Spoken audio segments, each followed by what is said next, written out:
근데 올해 많이 덥더라. 네. 양산에 42도 42도 오는데 느낌 안 오죠? 옛날에는 부산에 32도 올라가고 사람 죽는다 그랬다고. 32도가 웬 말이야? 42도가 웬 말이야? 나 마당이 있는데 잔디가 햇볕에 탈 정도였어. 잔디가 햇볕에 타. 물론 물 주고 다시 또 올라오죠. 아무튼 그 정도로 덥더라고. 그 정도. 자, 여기 잘 들어요. 책에 2026 그 위에 뭐라고 적혀 있어요? 뭐라고 적혀 있어? 신형 개정안 아니야? 오늘 없네. 최근에 샀네. 새 책이네. 아무것도 없네. 아무것도 없네. 써머리. 서머리 없어. 집에 어떻게? 전쟁 나가는데 총을 안 갖고 올 거야. 어떻게 해야 돼? PX 가서 사와야지. 서머리 있어야 되는데. 응? 무슨 얘기를 하고 싶냐면 최근에 뉴스에 세법 개정 관련돼 가지고 뉴스 기사로 뜬 거 봤어요? 8월 한 3, 4일 정도에. 몰라? 관심 없어? 뉴스 몰라? 유튜브 그것만 봐? 그 뭐라 하지? 그 조그만 거? 쇼츠 그것만 봐? 뭐야?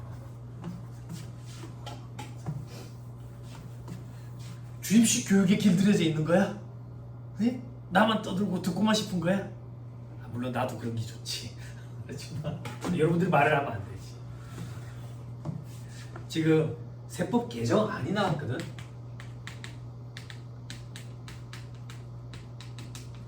이 안이라는 말은 뭐냐면 이렇게 개정을 할까 보다 그 얘기야.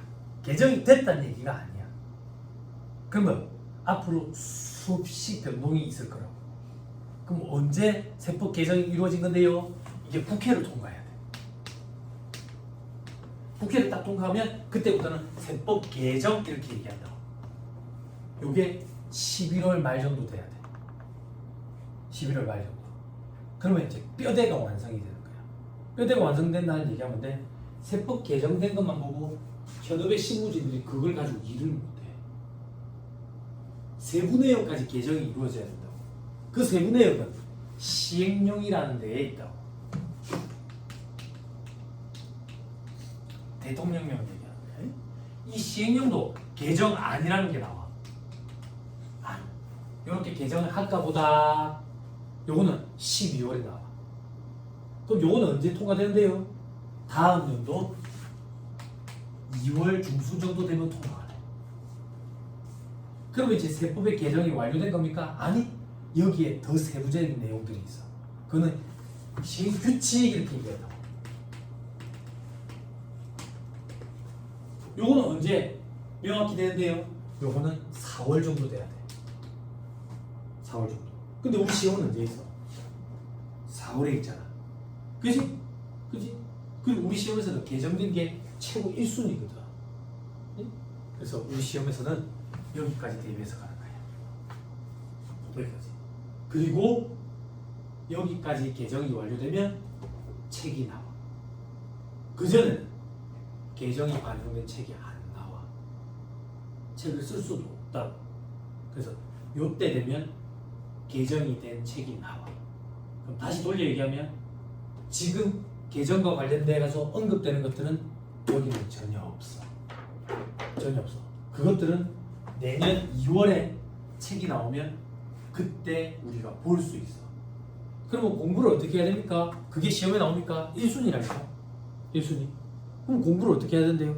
지금은 책에 있는 규정으로 공부를 하는 거야. 개정 확정될 때마다 공부하면 안 돼요. 그럼 책에 있는 계산 문제를 접근할 수가 없어. 접근할 수가 없다. 그래서 지금은 책에 있는 대로 공부를 하고 객관식 반 들어가지. 객관식 반 들어가면 개정된 거를 우리가 탑재한다고. 그래서 착각하는 수험생들이 있어. 다른 과목은 모르겠지만 세법은 객관식 반에서 문제 푸는 요령 숙지하면서 답 맞춰보고 그런 반이 아니야. 개정된 세법을 탑재하는 반이야. 무슨 말인지 이해했죠? 그죠? 그래서 언론에 나오는 세법 개정과 관련된 얘기는 그냥 여담삼아 들으면 돼.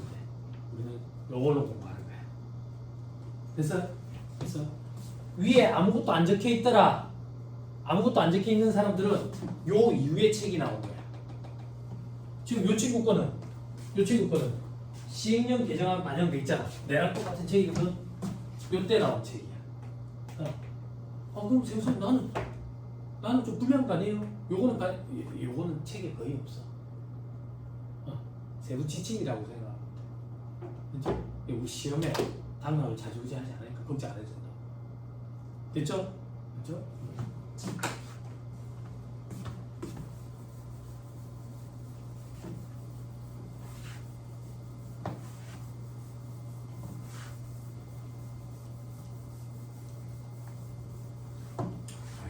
근데 다들 그거만 왔어.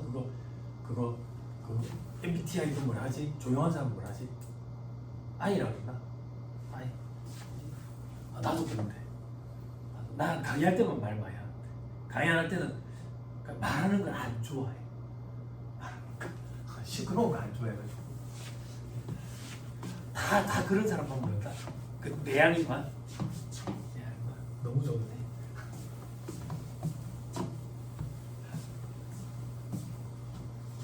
제발. 이 학원에 특별반이 있고 종합반입니다. 자, 재무, 원가, 그리고 세법.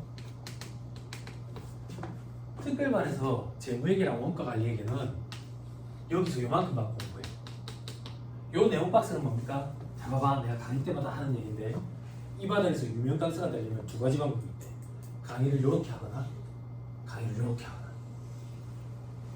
쓰잘데기 없이 깊이 있게까지 어려운 것까지 하거나 쓰잘데기 없이 격까지 어려운 것까지 하거나 그러면 이 바닥에서 유명 강사가 될 수 있대. 왜? 해마다 시험에는 이런 것들이 한 문제 이상 나오거든. 그럼 수험생들이 처음 보잖아. 공부를 안 했으니까. 그럼 수험생들은 착각을 하는 거야. 내가 이걸 못 풀어서 떨어졌구나. 그지?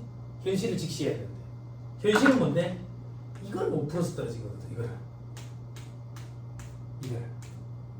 이거는 변치 않아. 이거는 자꾸 변하지 마.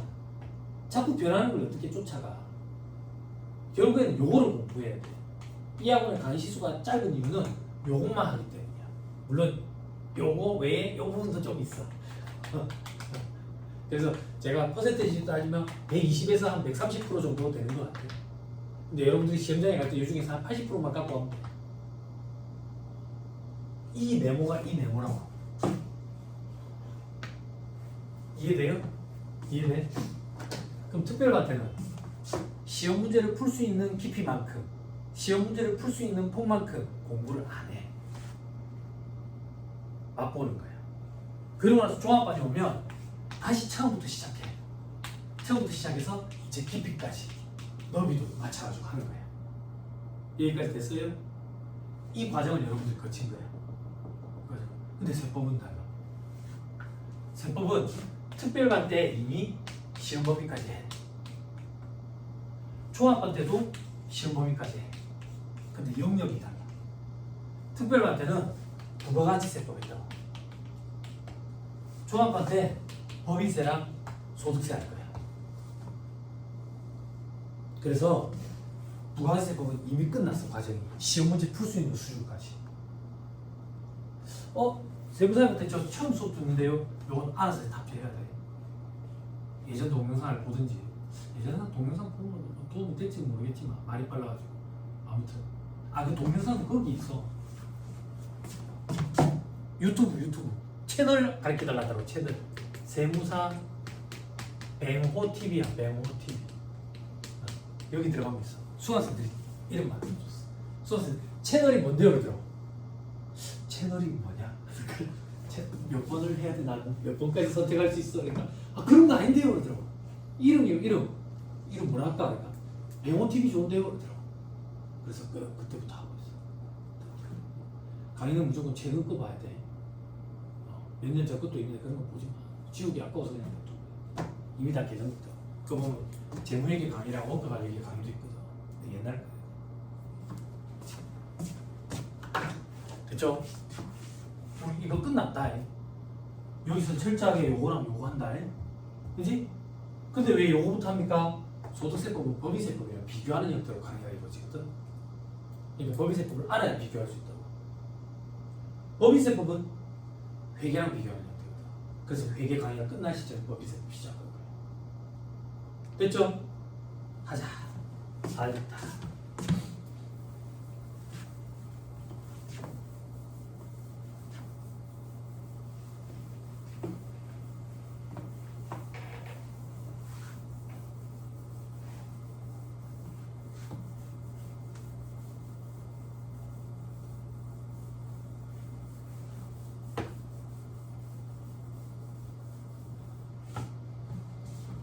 자, 체크해 보세요.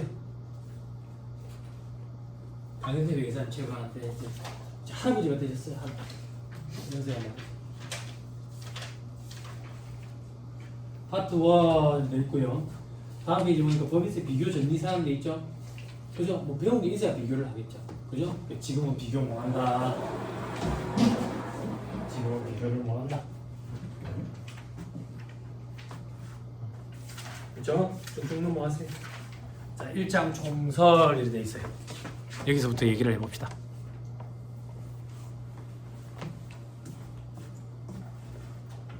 자, 법인세 일반, 법인세 종류 이렇게 있죠. 그죠? 이건 도대체 무슨 말인데? 법인세가 한 개가 아니에요. 법인세가 4개로 구성이 된다. 그래서 종류라는 표현이 있는 거예요. 그럼 어떻게 4개가 있는데? 다음 페이지. 바로 2번. 법인세에 이렇게 4가지가 있다. 각 사업연도 소득에 대한 법인세, 토지 등 양도소득에 대한 법인세, 미완료 소득에 대한 법인세, 청산소득에 대한 법인세. 이렇게 4가지가 있다. 됐나요? 우리 시험에서 약 97% 문제 구성은 각 사업연도 소득에 대한 법인세에서 나온다. 됐죠?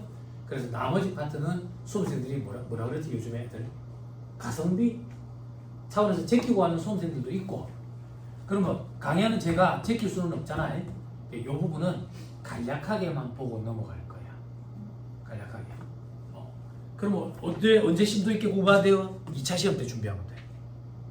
2차 시험 때 세법학 과목에서 준비하면 돼. 가산 소득에 대한 법인세는 뭐냐면 매년 벌어들이는 소득에 대해서 세금 내는 거. 그게 가산 소득에 대한 법인세예요. 지금 나머지 몇 가지를 치고 가자고. 나머지 몇 가지 어떤 거? 토지 등 양도소득에 대한 법인세. 토지 등 양도소득에 대한 법인세는 뭐냐면 다음 자산의 양도소득이라 가지고 보니까 법으로 정하는 주택이나 별장, 비사업용 토지, 주택을 취득할 수 있는 권리로서 조합원 입주권, 분양권 이런 것들 있지. 그치? 자, 이게 어떤 얘기냐면 별장을 갖고 있대, 법인이. 회사가 별장을 갖고 있대. 회사가 별장을 뭔가 갖고 있어? 비사업용 토지는 뭔데? 빚자가 아닌 빚자거든. 사업용 토지가 아니란 얘기지. 사업용 토지가 아니란 얘기는 뭔데? 사업에 안 쓰면서 토지를 갖고 있다 그 얘기야. 또 뭐 갖고 있는데? 조합원 입주권을 갖고 있대. 혹은 분양권을 갖고 있대. 누구 회사 뭐 하는 회사인데? 우리 회사 컴퓨터 제조하는 회사인데? 누구 회사가 컴퓨터 제조해서 먹고 살지 왜 이런 걸 갖고 있는데? 혹시 투기 목적으로 갖고 있는 거 아니야? 그 얘기야. 그래서 법인이 이런 자산들을 갖고 있으면 투기 목적으로 봐서 우회적으로 제재를 가하는 거야. 어떻게 우회적으로 제재를 가하는데, 만약에 이런 것들을 팔아가지고 차액이 남았다. 차액이 남으면 그 차액에 대해서 각 사업연도 소득에 대한 법인세라는 명목으로 세금을 한번 내고, 추가로 토지 등 양도소득에 대한 법인세라는 명목으로 세금을 한번 더 내. 그러면 한번 봐봐. 소득은 하나가 발생을 했어. 근데 요거에 대해서 세금을 2번 매기네. 이중과세 여지가 있다고. 맞아, 이중과세를 해. 이렇게 이중과세 하면서 우회적으로 제재를 가하는 거야. 투기를 방지하기 위해서. 됐어요? 그게 토지 등 양도소득에 대한 법인세다. 세율도 한번 안 볼까? 세율은 10%, 미등기는 40%. 이랬는데 투기가 너무 많은 거야. 주택 투기, 집, 아파트 이런 거. 그래서 집, 그리고 집 같은 거는 20%로 증가시켰어. 집은 뭔데요? 주택비 별자. 집 같은 건 뭔데요? 조합원 입주권이나 분양권. 됐어요? 됐어? 됐어? 학생 손 들어봐.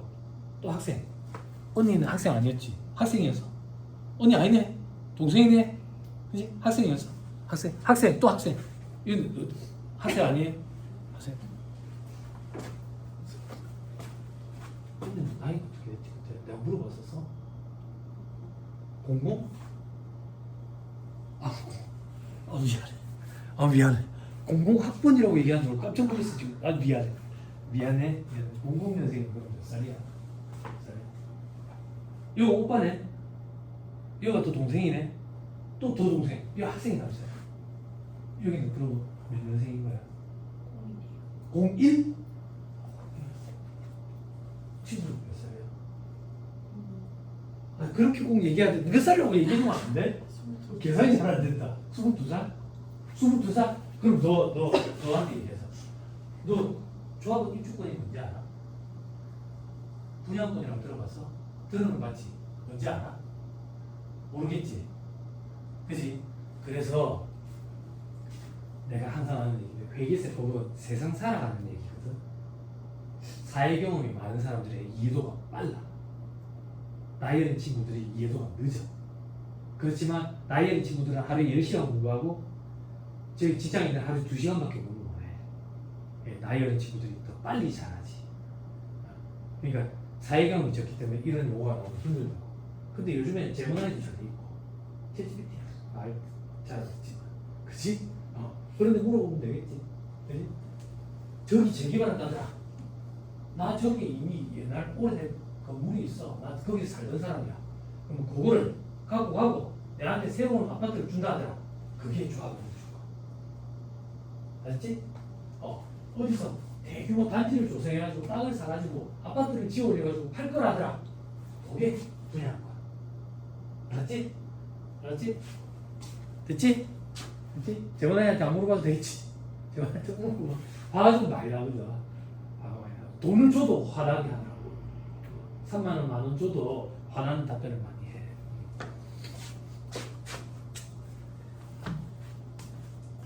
나는 다운도 시켜봤어. 원하는 답변이 안 나와. 나는 답을 알고 접근하거든. 답을 모르고 접근하면 잡아먹혀. 엉터리 답해. 왜곡된 답안에 대해서 자기만의 논리로 근거를 자꾸 왜곡된 근거를 갖다 댄다고. AI가. 답을 모르면 잡아먹혀. 근데 나는 답을 알고 접근을 하잖아. 나는 그냥 세 글자만 붙여. 다시 해. 아니야, 다시 해. 아니야, 다시 해. 이거 갑자기 오류 푹 뜨던데. 그러다가 답을 가르쳐 줄게. 이게 맞는 거야. 그거에 대한 근거만 갖고 오면 돼. 너는 판단하지 마. 판단은 내가 하고, 넌 내 판단의 근거 자료만 갖고 오면 되는 거야. 근데 그 근거 자료가 반대의 답안을 도출하는 근거 자료니까 잘못했다라고 얘기하는 거야.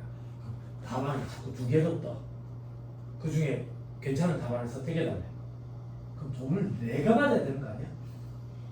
니를 교육을 시키는데 안 그래? 믿으면 안 돼. 자, 어떻게 거야? 됐죠? 이게 토지 등 양도소득에 대한 법이세요. 토지 등 양도소득에 대한 법이세는 이중과세 여지가 있어. 논란이 있어. 이중과세 하면서 법인의 부동산 투기를 막겠다는 거예요. 됐죠? 그 옆에 청산소득에 대한 법이세. 청산소득에 대한 법이세는 뭔데? 해산으로 인한 소멸시 청산소득. 이건 무슨 말입니까? 내가 좀 봐봐.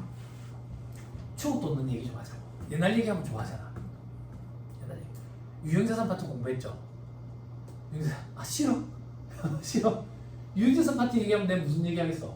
재평가 얘기해야지. 재평가 했죠? 안 했죠? 했죠? 안 했죠? 오늘 오후 수업은 뭐야? 원가? 원가. 오늘 오후에 쉬면 되겠네. 원가는 수업 시간에 줘라도 이해되잖아. 아니야? 조용히 해, 삐낄란가. 응? 제발 우리에게 일어나지 않는 일 하자. 자, 엑셀 연도 초에 토지를 100원짜리 샀어. 자, 엑셀 연도 말이 됐어. 우리에게 일어나지 않는 일, 토지가 120원이 된 거야. 기분이 얼마만큼 좋아? 20원만. 요 기분이 좋은가? 기분이 좋아. 기분이 좋아. 기분이 나쁜가? 눈물이 팍 터지는가? 그치? 기분이 좋고 나쁘고, 그치? 평가. 눈물이 팍 터지는 거. 손상. 그치?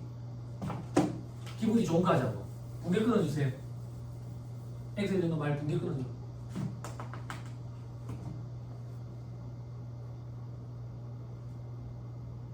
사늘하다.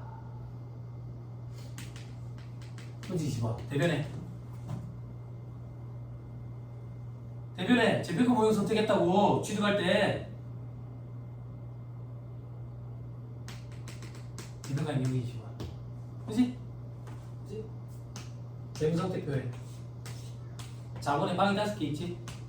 자본금, 자본잉여금, 자본조정, 기타 포괄손익 누계, 이익잉여, 기타 포괄손익 누계의 재평가 잉여금, 엑셀이라도 말해 20원 이렇게. 그치? 기본 중에 기본. 중학생 가는 거. 중학생 있어? 없죠? 더 잘해야지. 그죠? 이 재평가 잉여금. 기억나요? 기억나요? 세법의 입장은 어떠냐 이거야 이제. 세법의 입장. 세법의 입장은 이거야. 토지가 120원이 됐다고? 기분 좋겠네? 기분 째지지. 어쩌라고. 팔았어. 그래서 팔았냐고. 아니 팔진 않았지. 그게 무슨 말인데? 실현이 안 됐잖아. 세법의 입장은 실현이 안 되면 인식을 안 한대. 인식을 안 한대. 그 말인즉슨 회계에서 20원만큼 재평가 잉여금 인식하면서 토지를 증액시켰잖아. 세법은 부인시키는 거야. 부인시키면 어떻게 한대요? 세무조정이라는 작업을 거치는데 아직 안 배웠거든. 안 배웠어. 나중에 할 거야. 그럼 지금은 요 정도까지만 하자고. 세법에서 부인시킨다는 얘기는 세법은 이런 거 인정 안 해. 이런 거 인정 안 한다는 얘기는 요거에 인정 안 해. 인정 안 한다는 얘기는 세법에서는 토지가 계속 100원이에요. 됐어요? 그런데 회사가 이제 망했대. 회사가 망했대. 회사가 망하면 자산을 갖다 팔아서 채권자들한테 돈 갚아야 되고 부채.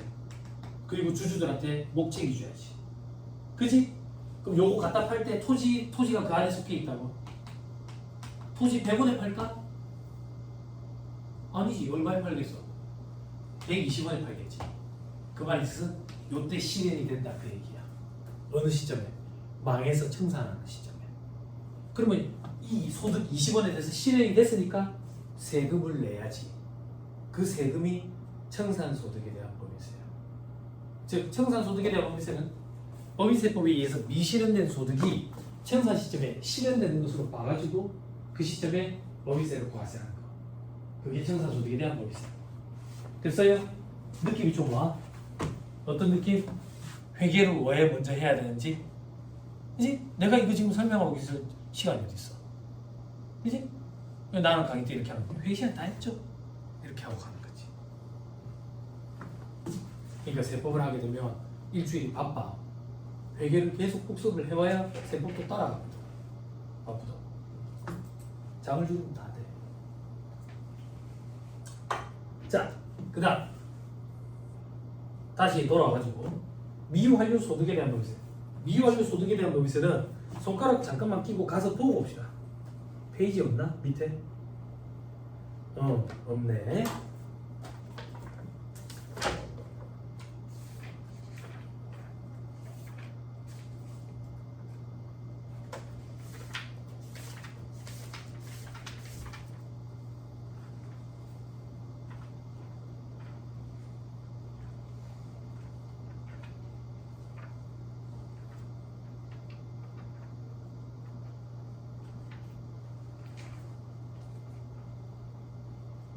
페이지가 4-299페이지.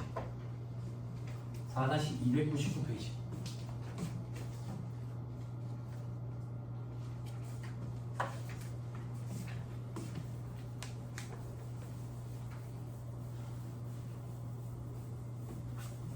됐어요.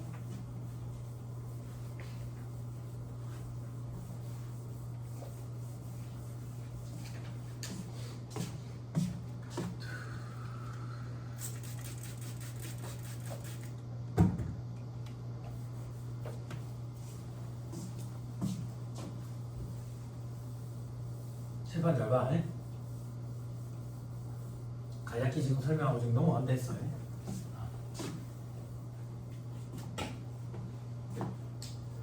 난 진보도 아니고 보수도 아니거든. 오늘따라 옷을 또 검색을 입고 왔는데 진보도 아니고 보수도 아니고 난 빨간색을 좋아하지도 않고 파란색을 좋아하지도 않고 초록색을 좋아하지도 않고 노란색을 좋아하지도 않고 주황색을 좋아하지도 않아. 아직 그래도 감각이 적다고 나면 무채색을 참 좋아하거든. 색깔 이런 거 없어. 진보냐 보수냐 이런 것도 없다고. 그냥 과거 얘기를 하는 거야. 과거에 박근혜 정권 때 보편적 복지라는 걸 하려고 준비를 했었다고. 그때 보편적 복지를 하려면 결국엔 돈이 있어야 되는 거야. 그래서 그 돈을 세수로 충당하려고 준비를 했었어. 그때 여러 가지 방안 중에 하나가 요거였어. 요거. 그리고 경기도 안 좋았고. 경기가 안 좋았다라는 건 뭐 지금처럼 안 좋았습니까? 물론 지금도 경기가 안 좋지만 그때도 경기가 안 좋았어. 그런데 지금과 유사한 게 뭐냐면 기업체들의 실적은 엄청난 거야. 기업체들의 실적은 엄청난데 경기가 안 좋았어. 왜 그런데? 기업체들이 실적이 좋은데 돈을 꽉 움켜쥐고 풀지를 않는 거야. 왜 풀지를 않는데? 그때 한참 시대 상황이 우리나라도 일본처럼 장기 불황의 늪에 빠졌다. 이미 시작이 됐다. 혹은 곧 시작이 된다. 이런 사회적인 분위기가 형성이 돼 있었어. 다큐멘터리도 하고 막 그랬었다고. 그러니까 장기 불황의 늪에 빠졌나 싶어가지고 돈을 못 쓰는 거지. 못 쓰는 거지. 그러니까 그런 소문이 나면 더 경기 불황이 오거든 진짜. 그래서 정부에서 나서가지고 우리 아직 뭐 장기 불황의 늪에 빠진 거 아니다 막 발표하고 막 그랬었어. 그랬었는데 그때 보편적 복지를 하는 차원에서 세수 확보 차원에서 어떤 법조 제도를 만들었냐면 기업체 너희들 돈 써라 이거야. 돈 써라. 돈을 어디다 썼고 너 그 회사에 이익이 남아가지고 쌓여있는 이익 잉여금 밖에 좀 풀어라. 아니 이거 어떻게 풀고 직원들 임금 상승하는데 좀 써라. 그러니까 그리고 다른 기업체에 투자도 좀 해라. 투자도 좀 해라. 그러면 뭐가 좋은데? 다른 기업체에 투자를 해서 돈을 풀면 이 기업체는 투자 자금이 유치가 됐지. 그럼 또 개발 발전을 할 수 있잖아. 그지? 그렇게 회사가 성장해가지고 우리 회사의 물건을 또 사갈 수도 있겠지. 우리 회사도 기분이 좋지. 우리 회사의 직원들 임금을 상승을 시키면 직원들의 사용할 수 있는 가처분 소득이 증가하겠지. 증가하면 소비가 촉진이 될 거고, 그럼 우리 회사 또 물건을 사니까 우리 회사 실적도 또 좋아지겠지. 이런 걸 소련 말로 가계와 기업 간의 선순환이 이루어진다라고 표현한다. 착한 선자. 가계와 기업 간의 선순환을 유도하기 위해서 이 제도를 만들었어. 그러면 조금 아쉬운 점이 뭐냐면 이렇게 선순환이 이루어지도록 임금과 투자에다가 돈을 쓰면 기업체들이 돈을 쓰면 뭔가 유인책을 적용해 줬으면 좋았을 것 같아. 지금 생각해 보니까. 근데 그 시점에는 그렇게 안 했고 회사에서 남아있는 이익잉여금 유보된 금액을 투자나 임금 상승에다가 쓰지 않고 계속 움켜쥐고 있으면 그거의 10%를 세금으로 내라 한 거야. 그래서 그 당시에 말이 많았어. 어떤 말이 많았냐면 자본주의 사회에서 기업체가 돈을 벌어가지고 이윤이 남았는데 그 이윤은 국가에서 어떻게 쓰라고 정해주는 건 너무 과한 거 아닌가? 그랬었다. 그리고 그 당시에 수험생들도 나한테 그랬어. 대표님 이거 이렇게 올해 처음 도입됐는데 이거 어떻게 해야 될까요? 그때 제가 뭐 했냐면 너무 신경 써서 보지 마. 없어질 것 같아. 없어질 것 같아. 그런 사회적인 분위기가 팽배해 있었어. 그리고 이게 2019년인가 2019년인가 정확히 기억이 안 나는데 그때 일몰기한이 정해져 있어. 일몰기한은 뭐냐면 법조문 중에 한시적으로만 적용하는 법조문들이 있어. 그때까지만 적용. 그래서 일몰기한이 정해져 있었거든. 일몰기한이 도래한 거야. 그래서 없어졌어. 그런데 얘가 법인세법에 미환류 소득에 대한 법인세 나는 얘가 조문이 없어지고 사라진 줄 알았는데 조세특례제한법이라는 데에 조세특례제한법이라고 있어요. 그 법에 얘가 그대로 가서 붙어서 세율은 20%로 바뀐 거야. 이름, 투자 및 상생협력 촉진을 위한 과세특례 이렇게. 그렇게 해서 아직까지 유지가 되고 있어요. 됐어요? 그리고 작년에 개정이 또 일어났어요. 어떻게? 투자 임금뿐만 아니라 하나 더 배당에도 인정해주게. 이렇게 순차적으로 온 거예요. 됐어요? 그럼 뭐 대우사 이거 신경 안 써도 되나요? 안 써도 돼요. 우리 1차 시험 범위에 조세특례 제한법이 시험 범위가 아니야. 그래서 이제는 시험 문제 안 나와. 근데 왜 강의를 합니까? 1차 시험 목적인데 법인세 4가지 종류가 있다라는 걸 표현할 때는 포함이 되니까 이게 1차 시험에 등장한다고 해서 출제 오류다 이렇게 주장하기가 힘들어. 그래서 이 정도는 하고 가야 돼. 그렇지? 뒤에 내용 보고 내용 엄청 많더라. 많잖아. 그지? 근데 이렇게 가정적으로 필요 없다 그 얘기야. 됐어요? 됐나요? 그 얘기 내가 아까 빠뜨렸네 서두에. 이 얘기도 잠깐 하고 갑시다. 세법에도 항목이 여러 가지가 많아. 우리가 대표적으로 공부하는 세법 주요 3법이라고 부르는 게 부가가치세법, 그리고 법인세법, 그리고 소득세법. 이 3가지 주요 3법이라고 불러 우리 시험에. 요거 말고도 많아.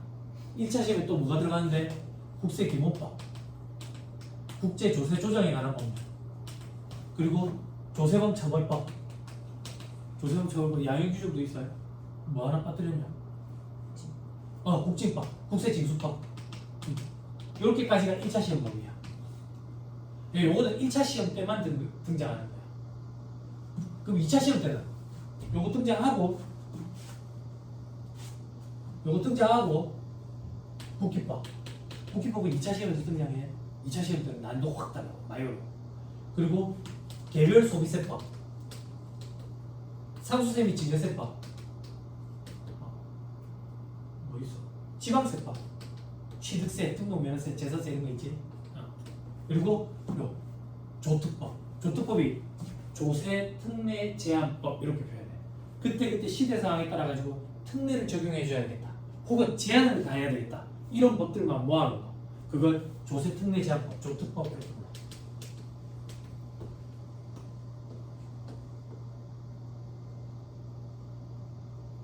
됐지? 응, 됐지. 세법도 이렇게 많다고.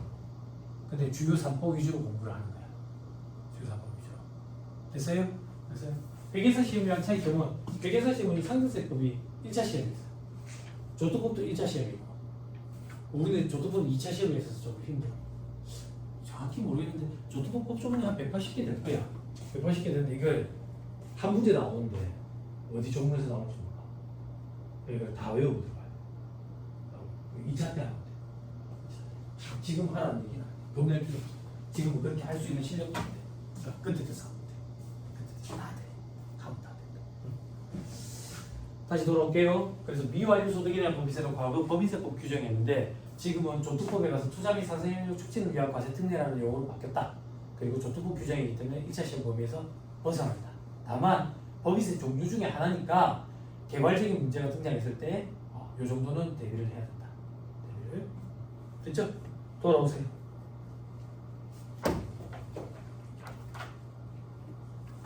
자, 그 다음 다 했네. 이제 각사소득에 대한 법인세만 구체적으로 보면 되겠네. 각사소득에 대한 법인세는 매년 벌어들인 소득에 대해서 법인세를 과세하는 거라고. 세율은 구간이 정해져 있어요. 구간 암기해야 돼. 2억까지는 10%, 200억까지는 20%, 3천억까지는 22%, 3천억 초과는 25%. 우리 실전 시험 문제에서는 10%, 20% 구간에 다 걸려. 그렇지만 말문제 보기를 구성할 때 22%, 25% 구간도 말문제 보기에 나올 수 있으니까 암기를 당연히 해야 돼. 됐죠? 됐어요. 그 밑에 신고 옆에 보니까 4-336페이지에 있는 법인 돼 있는데 그건 그때 가면 해. 걱정할 필요 없어요. 자, 그리고 밑에 신고 납부 기한. 각 사업년도 종료일이 속하는 달의 말일로부터 3개월 내에 납세 증권을 세무서에 신고해야 된다. 그럼 각 사업년도 종료일이 언젠데? 일반적으로 12월 31일 사업년도 종료일인 회사들이 대부분이야. 그래서 여러분들 회계 공부할 때도 1월 1일부터 12월 31일 해야지. 그치? 근데 여러분들 연속 상환사채라든지 사채 파트에 가면 4월 1일부터 다음부터 3월 31일까지가 한기 회계연도인 그런 회사도 있잖아. 현업에 보면 그런 회사가 많아.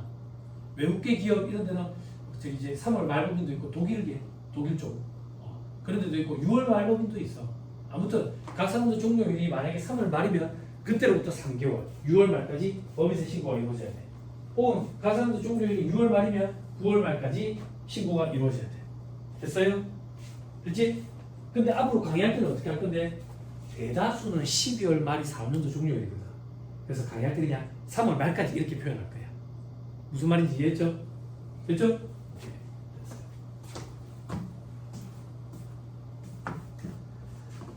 자, 오른쪽에 보니까 청산소득에 대한 법인세는 자녀재산가액 확정일이 속하는 달의 말일로부터 3개월 내에 납세지 관할 세무서장에 신고가 되어 있죠.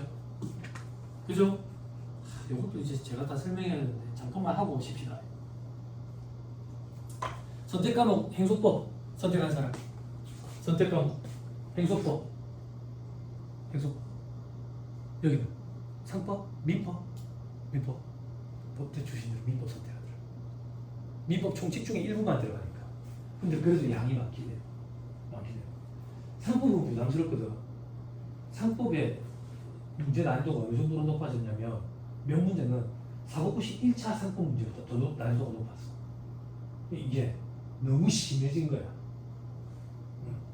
과거에는 세무사 시험을 국세청에 교육지원팀에서 문제를 출제를 하다가 산업인력공단으로 넘어가면서 법대 교수님들이 출제를 하기 시작했어. 상법 문제를. 그러면서 판례가 등장하기 시작하면서 너무 어려워진 거야. 그래서 아이러니하게도 내가 이 바닥에 시험 공부를 할 때는 상상도 안 될걸? 95%가 상법이어서 지금은 65%에서 70%가 행정법이지. 상법 선택하는 사람 거의 없어. 문제 난이도가 너무 높아져가지고. 그러다 보니까 상법을 접할 기회가 없는 거야. 기회가 없다 보니까 이런 용어가 나오면 내가 힘든 거야. 내가 또 설명을 해줘야 돼. 나는 인제대에서 상법이랑 세법 강의하거든. 상법을 또 공부를 했지. 내가 시험 준비할 때 상법이랑 지금이랑 개정이 엄청나게 일어났거든. 너 저기서. 내가 무슨 얘기하고 있냐면 회사가 장사를 하다가 망하면 해산 등기라는 걸 하거든. 해산 등기를 하면 회사가 없어지는 게 아니야. 회사가 없어지는 게 아니라 회사는 남아있는데 장사는 못해. 그럼 왜 남아있습니까? 이제 자산들을 그런 거 갖다 팔아치워가지고 채권자들한테 돈 갚아야 될 거 아니야. 그 목적으로 회사가 남아있어. 해산 등기 이후에는. 그럼 회사는 진짜 언제 없어지는데요? 청산 등기까지 해야 회사가 없어져. 그 시점을 자녀재산 가액 확정이라고 표현해. 자녀재산 가액 확정이 되면 회사가 진짜 없어진 거야. 왜 이렇게 강조하는데 시험에 이게 말문제 오답보기로 몇 번 등장했어. 어떻게 등장했는데 해산 등기일로부터 3개월 이내 이렇게. 그럼 틀린 소리야. 자녀재산 가액 확정일로부터 3개월 이내로.